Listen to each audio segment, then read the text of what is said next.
Wasalisuha nomor katilu imam jeung makmum teh aya jetami'a kudu narima kumpul teh narima aya bari ngumpul pi masjidin di hiji masjid atawa di masjid, imamna di masjid makmumna oge di masjid nya. Ieu gambaran lamun tema duaan nya. Ulah ngabayangkeun masjidna pinu, imam di masjid makmumna oge di masjid. Sanajan imam di jajaran panghareupna ari makmumna di jajaran pangtukangna, jadi eta teh berjamaahna nya sanajan teu padeukeut oge. Jadi eta wa minhu jidaruhu wa ruhbatuhu, termasuk masjid teh jidaruhu. Ari jidarun teh naon bilik, maksud nama belah gigir piraku salat dina bilik di luhurnya. Maksud nama imamna di hareup di jero, makmumna di mana? Di luar, di gigirnya, gigir masjid lamun bahasa di dieu mah. Emper naon ngaranna teh eta teh? Naon ngaranna teh mun di luar masjid teh? Ari tepas naon tuh tepas? Hah? Cenah ieu mah. Waruh batuhu. Itu meureun nu luareun pantonya naon tepasna? Emper naon nu kahartinya tah di luareun masjid, di gigireun masjid, sanajan teu di jero masjid berjamaahna masih keneh jadi ya, ngan kabina-bina teuing imam di hareup sorangan makmumna di mana di luarnya. Bari na ge ceuk si imam teh eueuh makmum ieu mah arek munfarid we sorangannya, padahal aya nu berjamaah. Wahia huna ma kharaja anhu lakin hujiro li ajlihi illam yu'lam kaunuhu syari'an qabla dzalika wa in juhilat waqfiyatuha, termasuk menang deui wa manaratuhu, imamna di jero masjid di dieu makmumna salat di munara. Di mana munara teh berarti? Di luhurnya. Makmumna salat di munara. Allati babuha fihi, ngan pedah munarana anu aya pantoan anu lamun lempang teh bakal nepi ka mana? Nepi ka imam. Ari munarana di luhureun kahalangan tembok bari turuna hese jiga di dieu mah teu bisa nya.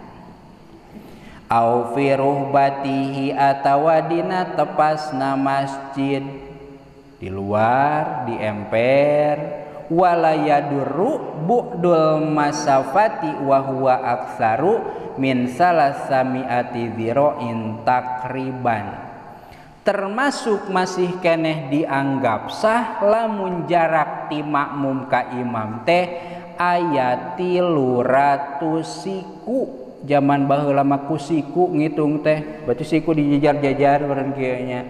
300 siku teh mun zaman ayeuna mah kira-kira 100 meter ya, 300 siku teh kira-kira 100 meter.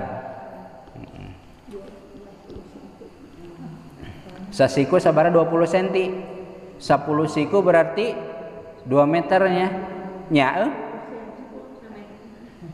berarti 5 siku sameternya, 50 siku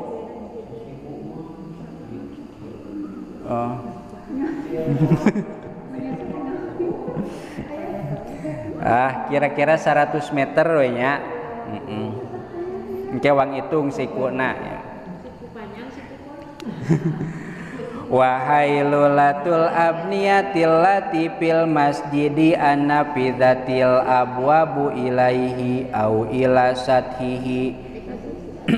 Tos tinggal deui ka payun.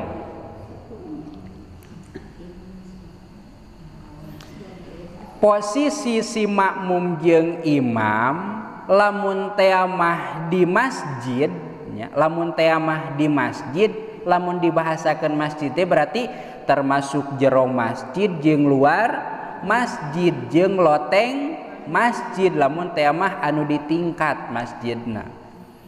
Ta eta teh imam di hareup makmum di tukang tiasa.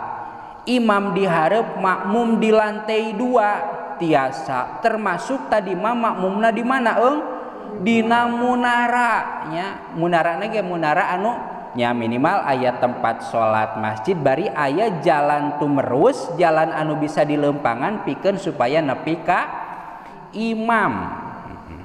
Asalkan masih keneh aya jalannya bisa kumacana ieu mah aya jalan mangane rekel kana taraje juga di dieu munara di luhur turun heula kana taraje teh eta mah teu tiasa nya. Jadi jalan teh kedah anu imkan, ari imkan teh kedah anu memadai. Bahkan termasuk sanajan di jero masjid, contoh aya ruangan di tukang masjid teh ngan eta ruangan teh eueuh pantoan, aya panto mah ngan pedah dipaku ya. Dipaku pantona urang we salat di eta ruangan berjamaah ka dieu eta mah teu tiasa. Naon sababna? Teu aya jalan tumerus ka imam. Tah jadi anu jadi kuncina teh aya atawa henteu jalan tumerus ka imam mun di leumpangan henteu ngajelengnya. Ngan lamun teh mah teu aya teu sah, ngan lamun aya mah masih keneh sahnya. Termasuk aya ruanganana aya pantoan ngan pantona dikunci. Asalkeun kuncina ti beulah jero anu ku urang bisa dibuka eta masih keneh bisa. Ngan lamun dikuncina ti luar mah da urang moal bisa naon? Moal bisa leumpang ka imam eta mah teu tiasa. Intina antara imam jeung makmum teh kudu di naon? Dina hiji bangunan lamun di masjid teh mah di masjid nya. Kumaha lamun pinuh? Nya lamun pinuh mah tuluykeun ka tukang sanajan lain masjid. Ngan bedana ari di masjid mah jalan tumerus ka imam teh henteu wae kudu maju ka hareup, tiasa masih nguir oge nya. Imam di dieu, urang salat di dieu, kan jalan ka masjid teh urang teh kudu mundur ka ditu nya kana panto. Tiasa eta mah asalkeun masih keneh termasuk masjid. Beda lamun di luar masjid. Di luar masjid mah kudu ka hareup teu meunang ka tukangnya. Lamun di luar masjid jadi urang mah di masjid oge lalega jeung tara aya anu berjamaah dugi ka luareun masjid. Dina ayana oge masih keneh aya jalan tumerus ka imam. Tadi dia mah dibahasakeunana au ila sathihi salat di loteng. Loteng teh lantai 2. Jika di masjid anu sok di rest area ning kan sok 2 lantai nya. Bari tanggana teh di mana? Di tukangnya, tangga masjid teh sok di tukang geuning. Ka lantai 2 teh. Ari urang salatna di lantai 2 aja badi hareup. Lamun ka imam berarti kudu ngajelengnya. Tapi kulantaran aya tangga di tukang bisa masih kenehnya asalkan aya jalan ka imam sanajan mundur ka tukang gitu.